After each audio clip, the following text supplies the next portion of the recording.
Hello, my dear student. I welcome to all of you in my online classes. Student, as you know, we are discussing about computer network.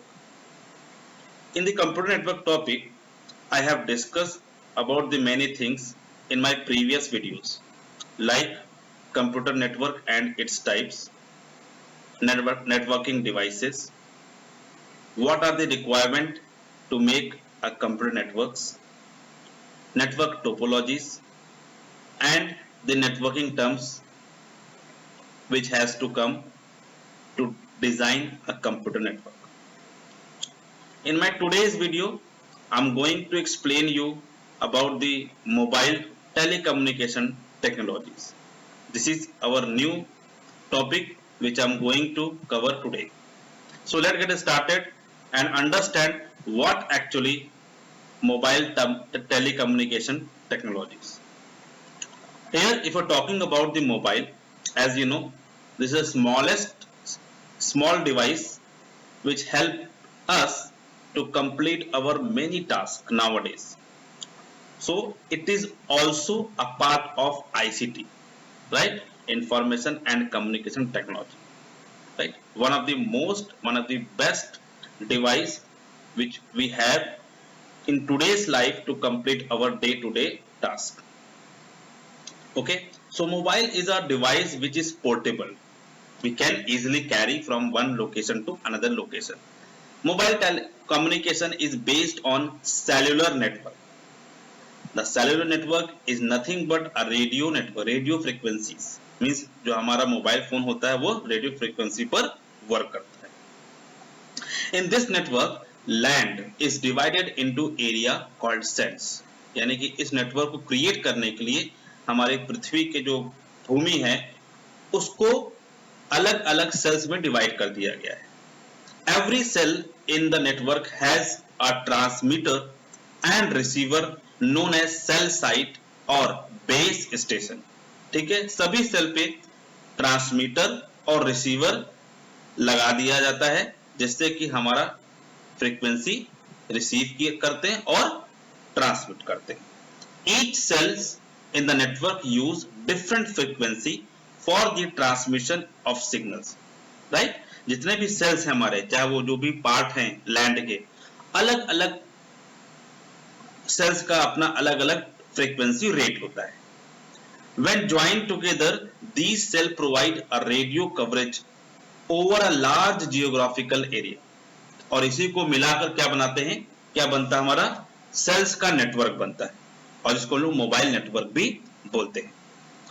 The network of cells enable the mobile devices to communicate even if they are moving from one cell to another via base station. यहाँ पर बेटा मतलब ये है, cell का मतलब यहाँ पर एक एरिया से लेकर एक एरिया से दूसरे एरिया पे हम जब भी जाते हैं तो मोबाइल के सिग्नल क्या होते हैं, चेंज होते रहते हैं. ठीक है, एक एरिया से दूसरे एरिया में पहुंचने के लिए तो उस पर भी हमारा क्या होता है, मोबाइल डिवाइसेस वर्क करते हैं. ऐसा नहीं कि एरिया चेंज होने पर मोबाइल डिवाइस हमारा वर्क करना बंद कर देगा, नहीं, दे विल कम्युनिकेट. ठीक है, if we change our cell का मतलब our area. The last 2 decades has seen a remarkable growth in a mobile industry both in term of mobile technology and subscriber. Yes, पिछले 20 सालों में जिस तरह से मोबाइल इंडस्ट्री ने ग्रोथ किया है वो एक रिमार्केबल है, जिसमें मोबाइल टेक्नोलॉजीज का भी और सब्सक्राइबर का दोनों का अपना अपना एक इंपॉर्टेंट रोल प्ले किया. The first system offering mobile telephone service were introduced in 1940. यानी कि 1940 में सबसे पहले बार मोबाइल का यूज किया गया in the US and in the early 1950 in Europe. और 1950 में कहां पे किया गया, यूरोप में किया गया. 1940 में कहां किया गया, यूएस में, और 1950 में यूरोप में किया गया. This single cell system was severely constrained by restricted mobility, low capacity, limited service and poor speech quality. लेकिन उस समय के जो मोबाइल यूज होते थे उनकी क्वालिटी बहुत अच्छी नहीं थी. ठीक है, ऑल्सो इक्विपमेंट वॉज हैवी, बल्कि expensive and susceptible to interface.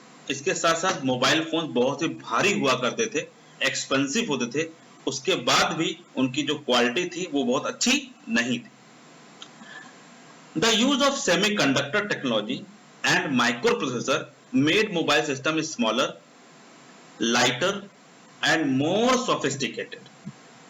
जैसे हमने सेमीकंडक्टर का यूज स्टार्ट किया, सिलिकॉन चिप्स का यूज किया, माइक्रो प्रोसेसर का यूज करना स्टार्ट किया, उसके साथ ही मोबाइल सिस्टम में भी बहुत सारे सुधार हुए, जिससे मोबाइल छोटा हुआ, हल्का हो गया और बहुत ज्यादा वर्केबल हो गया।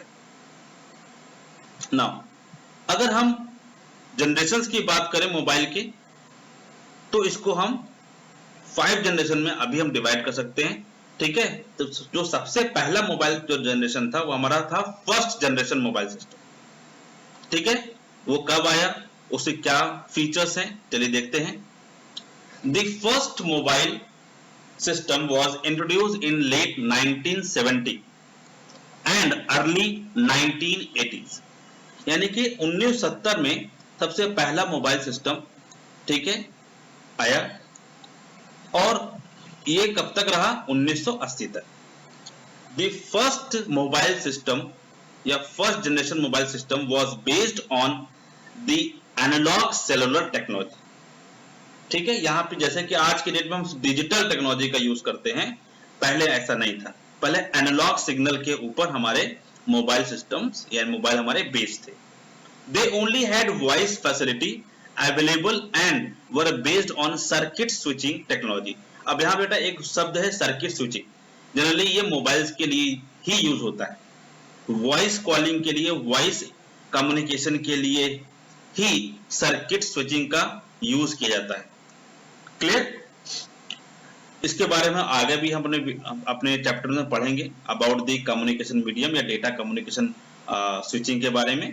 ठीक है, फिलहाल अभी याद रखिए कि वॉइस कम्युनिकेशन के लिए सर्किट स्विचिंग का यूज किया जाता है, सर्किट स्विचिंग डेटा पैकेट का यूज किया जाता है। In first generation mobile system voice was modulated to the frequency of about 150 megahertz and higher, right? They use radio towers for transmission. The major drawback of 1G system were its low capacity, poor voice links and no security. यानी किसी प्रकार की security नहीं थी, कोई भी mobile आसानी से हैक किया जा सकता था और एक दूसरे की बात को आराम से सुना जा सकता था। ठीक है, इस तरह से ये बल्कि भी थे, हैवी थे और पुअर क्वालिटी थी इनकी। ठीक है, फॉर वॉइस कम्युनिकेशन के लिए। So before to go ahead, let understand the terms which comes in the second generation mobile system. Okay, now these are FDMA. The first is FDMA. It stands for frequency division multiple access, यानी कि frequencies के base पर हमारे consumer को, यानी कि हमारे जो मोबाइल टावर्स को, ठीक है, डिवाइड कर दिया गया था, right? It stands for frequency division multiple access. In this, each user utilize a portion of a frequency bandwidth available. यानी कि यूजर को क्या मिलता था, पोर्शन मिलता था, पूरी फ्रीक्वेंसी का एक छोटा सा पार्ट मिलता था कम्युनिकेट करने के लिए। Each user has its own frequency domain, और सभी यूजर के पास अपना एक फ्रीक्वेंसी डोमेन होता था जिसके थ्रू वो आपस में कम्युनिकेट करते थे। नेक्स्ट हमारा है it CDMA.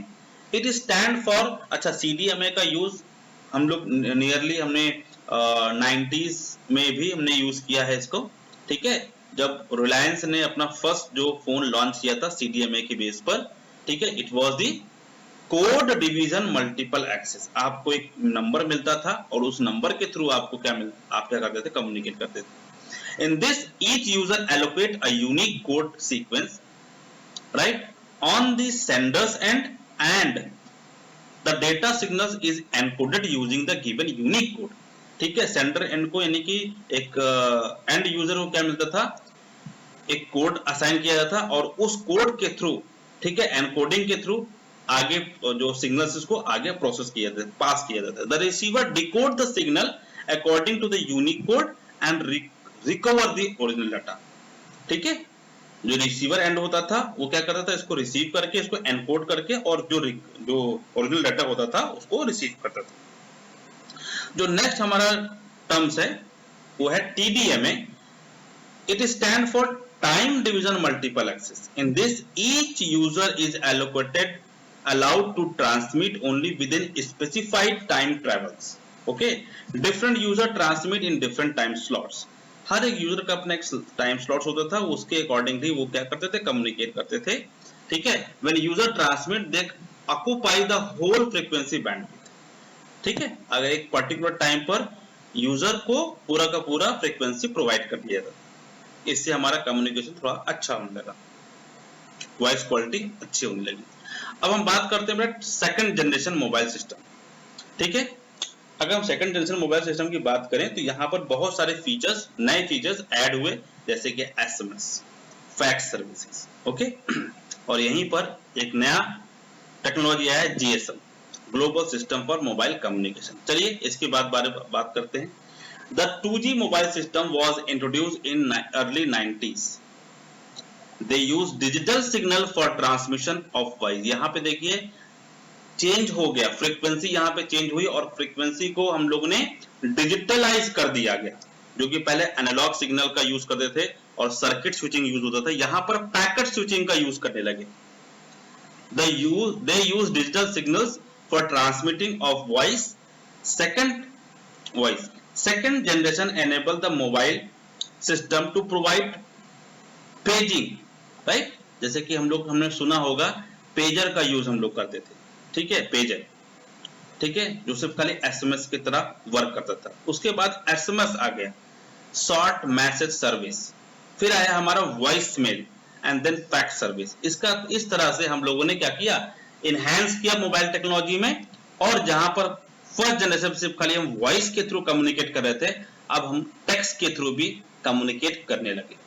Both voice and data conversation were digitally encrypted, और इनको क्या किया जाता था, इनक्रिप्ट करते थे. ठीक है, the second generation system was based on the GSM technology. और इस तरह के जो कम्युनिकेशन मीडियम था, ये हमारा GSM टेक्नोलॉजी पर बेस्ड था. GSM standard was defined by ETSI in 1989. GSM stand for Global System for Mobile Communication. ठीक है, GSM फुल फॉर्म क्या है, global system for mobile communication. एक अलग तरह की टेक्नोलॉजी आई जिसमें ये फैसिलिटी थी कि आप SMS, ठीक है, पेजिंग, वॉइस मेल और फैक्स सर्विस आप GSM का यूज करके कर सकते थे. ठीक है, GSM technology is a combination of FDMA and TDMA, यानी कि FDMA और TDMA को मिलाकर ही GSM टेक्नोलॉजी को इजाद किया गया, बनाया गया. With GSM all subscriber and wireless provider information is stored on the interchangeable module known as SIM, subscriber identification module. यानी कि SIM यानी कि SIM कार्ड का यूज शुरू हुआ यहाँ पर. ठीक है, उसके थ्रू जितने भी वॉइस थे, जितने भी हमारे डेटा थे एक यूजर के दूसरे यूजर के साथ, वो सब क्या होते थे, इनक्रिप्टेड होते थे और स्टोर होते थे according to subscriber identification module के तरह. ठीक है, इसको हम लोग सिम कार्ड बोलते हैं. By swiping out this SIM card, user can patiently switch phone और प्रोवाइडर्स. ठीक है, इससे क्या होता था, यूजर आसानी से किसी स्पेसिफिक सर्विस प्रोवाइडर के सिम को चेंज करके किसी और सर्विस प्रोवाइडर के सिम का यूज कर सकते थे. मींस कंज्यूमर को बहुत फ्रीडम यहाँ पे मिल गया था. दे यूज सर्किट स्विचिंग. अब यहाँ पर भी देखिए, यहाँ पे हमने बात करी क्या, किसकी, पैकेट स्विचिंग की बात करी थी, लेकिन यहाँ पर भी क्या होता था, सर्किट स्विचिंग का यूज करते थे फॉर वॉइस कम्युनिकेशन के लिए. Now the mobile technology using packet switching. अब यहाँ पर इस तरह की यहाँ पे देखिए, they use circuit switching, but यहां पर क्या दिया गया है, the mobile technology use packet switching domain instead of circuit switching. Domain were termed as 2.5G, यानी कि इसके बाद देखिए थर्ड जनरेशन से पहले 2.5G भी आया मोबाइल सिस्टम. इसके बाद सेकंड जनरेशन के बाद जो 2.5G हमारा आया, वो उसमें पैकेट स्विचिंग का यूज किया लगा, यानी कि डेटा को अलग अलग यानी कि ब्रेक कर दिया गया, टुकड़ों में ब्रेक किया, जिसको हम लोग बोलते हैं पैकेट्स, और उस पैकेट्स को क्या किया, ट्रांसफर किया गया रिसीवर तक. जिसको लोग डेटा पैकेट्स बोलते हैं। They use GPRS general packet radio service in addition to GSM. GSM के साथ और क्या ऐड किया गया, जीपीआरएस यूज किया। यहाँ पे देखिए जीपीएस अलग है, ठीक है, ग्लोबल पोजिशनिंग सिस्टम अलग है, लेकिन जीपीआरएस यहाँ पे अलग है, general packet radio service, right, in addition to GSM with 2.5 generation service like MMS sending pictures through email become possible। और इसी के थ्रू 2.5G यानी कि 3G मोबाइल से पहले का जो था 2.5G में MMS sending picture और email through email पॉसिबल हो पाया। GPS technology was also major step toward 3G mobile system, और ये जो हमारा पहला कदम था थर्ड जनरेशन मोबाइल की तरफ, ये हमारा पहला कदम था जो कि 2.5 जनरेशन में आ चुका था। अब हम बात करते हैं 3G मोबाइल सिस्टम की। नाउ जैसे कि मैंने अभी इसको पहले आपको बताया कि MMS sending pictures, email, voice, ठीक है, ये हमारा 2.5 जनरेशन में था और यही कंटिन्यू हुआ कहां पर, थर्ड जनरेशन मोबाइल सिस्टम में हुआ।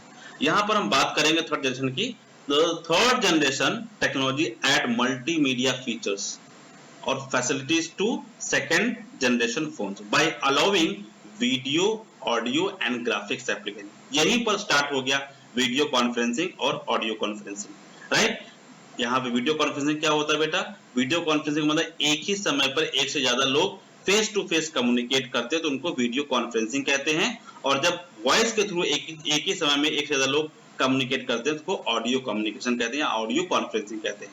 With the advantage of 3G technology, watching streaming videos and video telephony become reality। इसके साथ साथ हम लोग थर्ड जनरेशन के साथ आगे बढ़े और वीडियो कॉन्फ्रेंसिंग और वीडियो को भी डाउनलोड कर सकते थे, ऑनलाइन वीडियो देख सकते थे, ऑनलाइन मूवी स्टार्ट हो गई देखना, ठीक है। The idea behind 3G is to have a single network standard instead of the different type of adopted in the US, Europe and Asia। 3G mobile system are also known as Universal Mobile Telecommunication System, UMTS, Universal Mobile Telecommunication System, or IMT, right, or 2000। They can sustain higher data rate and open the door to many internet style applications। The main characteristics of IMT 2000 3G system are: first, a single family of compatible standards that can be used worldwide for all mobile application। एक mobile के through आप world wide किसी भी mobile application को आप access कर सकते हैं। Support for both packet switching and circuit switching data transmission. इसका मतलब क्या है, एक साथ देखिए, जब हम वॉइस की बात करेंगे तो हमेशा सर्किट स्विचिंग आएगा, लेकिन जब हम डेटा की बात करेंगे, जब हम वीडियो की बात करेंगे, जब हम मल्टीमीडिया एसएमएस की बात करेंगे, तब वहां पर पैकेट स्विचिंग आएगा, ठीक है। तो थर्ड जनरेशन में पैकेट स्विचिंग और सर्किट स्विचिंग दोनों का इस्तेमाल होने लगा, ठीक है। अब डेटा रेट कहते हैं कि बैंडविड्थ क्या थी बेटा, बहुत हाई थी, 2 मेगाबिट पर सेकंड, ठीक है, 2 मेगाबाइट पर सेकंड, ये हमारा मोबिलिटी थी, हाई बैंडविड्थ एफिशिएंसी। इसके साथ जब हमारा नेक्स्ट जनरेशन की बात होती है तब हमारा आता है 4G मोबाइल सिस्टम, यानी कि 4G network will be based on packet switching only. अब यहां पर पूरे के पूरे वॉइस कॉलिंग को भी ट्रांसफर कर दिया गया किसमें, पैकेट स्विचिंग में। It will be able to support faster transmission. They were projected to provided speed of 100 megabyte per second while moving and 1 Gbps gigabyte per second while stationary, यानी कि stationery मतलब अलग जो हमारे मल्टीमीडिया जो packets हैं उनको भेजने के लिए। It is the wireless access technology, right, ये वायरलेस भी हुई। 4G can provide better than TV quality image and video links. इसके साथ साथ 4G ने और बहुत सारे इनहैंसमेंट किए, ठीक है, अपने मोबाइल टेक्नोलॉजी में, ठीक है बेटा। तो इस तरह से हमने क्या देखा, मोबाइल टेक्नोलॉजी ने कैसे अपने आप को एनहांस किया, और आने वाला समय अब किसका है, 5th जनरेशन का है। 5th जनरेशन में और अच्छा फ्रीक्वेंसी रेट हमको मिलेगा, बैंडविड्थ मिलेगी, ठीक है, जो कि अभी इंडिया में लॉन्च नहीं हुआ है, ठीक है, लॉन्च होने की तैयारी पर है लेकिन अभी लॉन्च नहीं हुआ। उसमें और हाई स्पीड डेटा का मतलब यहाँ पे इंटरनेट सर्विस हमको मिलेगी, और वॉइस कॉलिंग की जो क्वालिटी है और इंक्रीज होगी। ठीक है, तो इसके साथ हमने क्या पढ़ा, मोबाइल कम्युनिकेशन टेक्नोलॉजी पढ़ा। अब इसके बाद बेटा हम पढ़ने जा रहे हैं मोबाइल प्रोसेसर के बारे में। ठीक है, मोबाइल प्रोसेसर क्या है, कैसे वर्क करता है, क्या क्या फीचर्स होते हैं, उसके बारे में हम पढ़ने जा रहे हैं, दैट इज मोबाइल प्रोसेसर। अब अगर हम मोबाइल प्रोसेसर की बात करें, right, so the popularity of mobile phones today is because one small machine is capable for to do many things. आज मोबाइल का जमाना है, मोबाइल के थ्रू हम आज बहुत सारे काम अपने मोबाइल के थ्रू कर सकते हैं। ये आईसीटी का एक बहुत ही इंपॉर्टेंट डिवाइस है, राइट। चलिए देखते हैं कि वो कौन से काम हैं जो कि हम मोबाइल के थ्रू कर सकते हैं। पहला है कम्युनिकेशन। यस, मोबाइल के थ्रू हम कम्युनिकेट कर पाते हैं एक दूसरे के साथ, फ्रेंड्स एंड फैमिली मेंबर्स के साथ। ठीक है, sending end receiving message, mobile के साथ हम क्या कर सकते हैं, जो आज के स्मार्टफोन की बात की जा रही है बेटा, स्मार्टफोन, मोबाइल तो है ही है, ठीक है, लेकिन आज का जो स्मार्टफोन है उसके साथ उसमें हम क्या क्या फीचर्स हमारे पास हैं। ठीक है, सेंडिंग एंड रिसीविंग मैसेज है, हम मैसेज सेंड कर सकते हैं, रिसीव कर सकते हैं। ठीक है, मल्टीमीडिया एमएमएस, ठीक है, यानी कि मल्टीमीडिया मैसेज हम शेयर कर सकते हैं, रिसीव कर सकते हैं।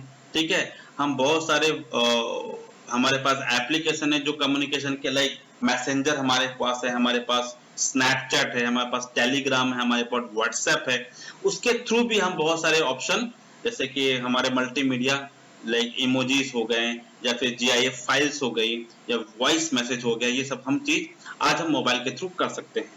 कैलकुलेटर, यानी कि बहुत सारे कैलकुलेशन भी हम मोबाइल का यूज करके कर सकते हैं। अलार्म क्लॉक है, ऑडियो एंड वीडियो रिकॉर्डिंग है, राइट, ठीक है, कैमरा का यूज है, उसके बाद म्यूजिक प्लेइंग है, कॉन्फ्रेंसिंग कॉल है, प्लेइंग गेम्स है। इसके अलावा भी बहुत सारे ऐसे टास्क हैं जो कि हम मोबाइल फोन का यूज करके कर सकते हैं। यानी कि आज के डेट में अगर आपको मोबाइल एज अ कंप्यूटर की तरह भी यूज करना है तो आप आज कंप्यूटर की तरह भी मोबाइल यूज कर सकते हैं। ऐसे बहुत सारे एप्लीकेशन आ गए हैं जिसने कंप्यूटर को रिप्लेस करना स्टार्ट कर दिया है, राइट।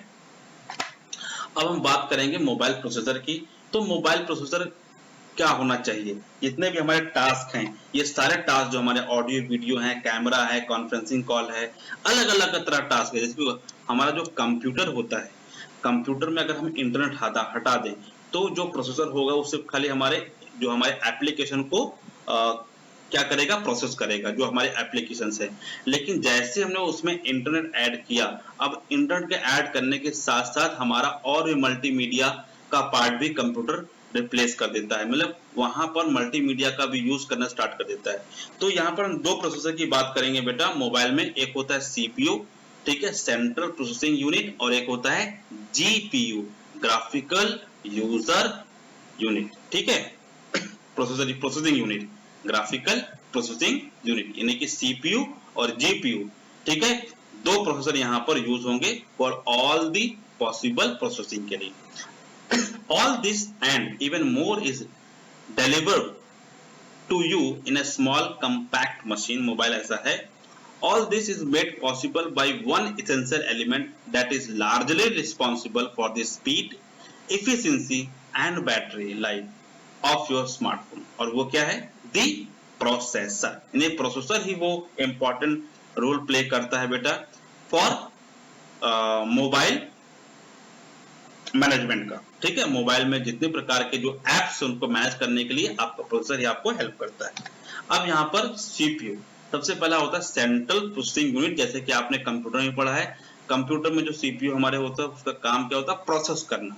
ठीक है, ठीक उसी तरह से सीपीयू हमारा मोबाइल में भी होता है और उसका भी काम क्या होता है, प्रोसेस करना।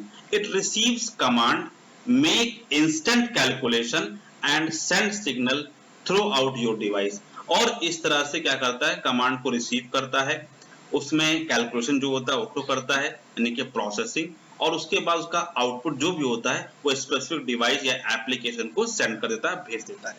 सीपीयू का काम ये होता है। अब सीपीयू के बाद एक और प्रोसेसिंग डिवाइस होगी, उसको बोलेंगे जीपीयू। आपने यहाँ पे देखा, सही सुना, जीपीयू, ठीक है, graphics processing unit.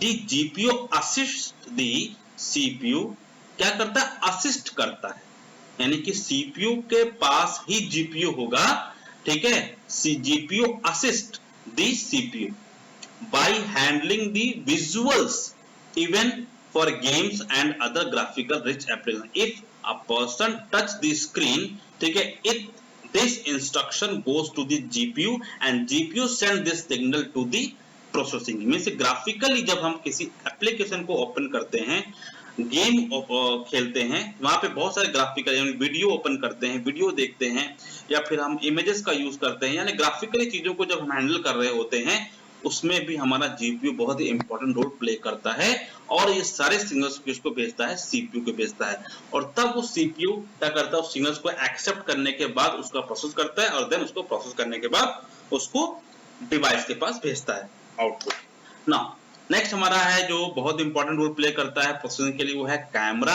ISP, image signal processor, ठीक है। यहाँ पे कैमरा, ये बहुत सारे प्रोसेसर हैं बेटा, अलग अलग, आपको लग रहा है कि अलग अलग कि ये हमारे कैमरा के लिए अलग ऐप्स नहीं, यहाँ पर हर एक एप्लीकेशन के, हर एक यूटिलिटीज के लिए अलग से प्रोसेसर डिसाइड किया गया, बनाया गया है।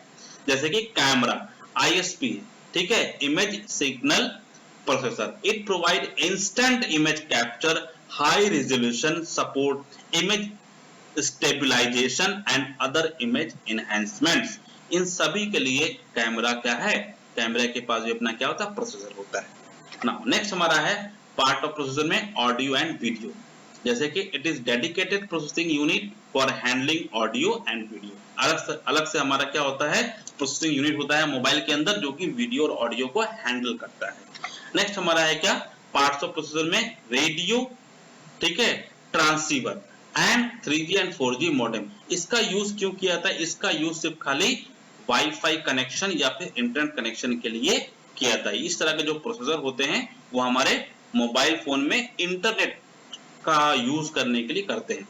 The RF transceiver receiver, they transmit voice connection and the modem enables your phone to send and receive digital signal।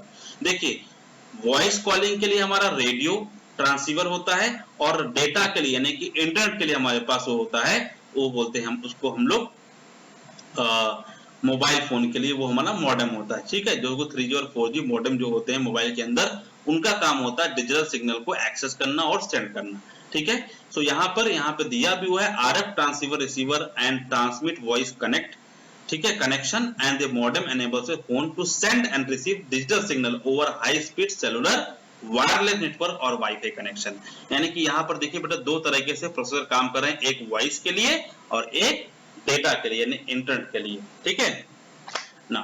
अब यहाँ पर कुछ मोबाइल प्रोसेसर के नाम दिए गए हैं, जैसे कि हमारे पास कंप्यूटर में इंटेल का है, AMD का प्रोसेसर है, ठीक है, सेलेरॉन का प्रोसेसर होते हैं। ठीक उसी तरह से यहाँ पर भी मोबाइल के अलग अलग प्रोसेसर आते हैं, जैसे कि क्वालकॉम का, अच्छा, स्नैपड्रैगन, ठीक है, 835, स्नैपड्रैगन 822 एटसेट्रा, सैमसंग का है, ठीक है, हुआई का है, ठीक है, एप्पल का है। अलग अलग हमारे क्या है, प्रोसेसर के टाइप्स हैं या फिर प्रोसेसर के नाम है जिसको हम यूज करते हैं अपने मोबाइल सिस्टम में, ठीक है। जब आप अगर आपको अपने प्रोसेसर के बारे में जानना है तो आप मोबाइल के सेटिंग ऑप्शन में जाके प्रोसेसर के बारे में जान सकते हैं कि आपके मोबाइल में कौन सा प्रोसेसर लगा है।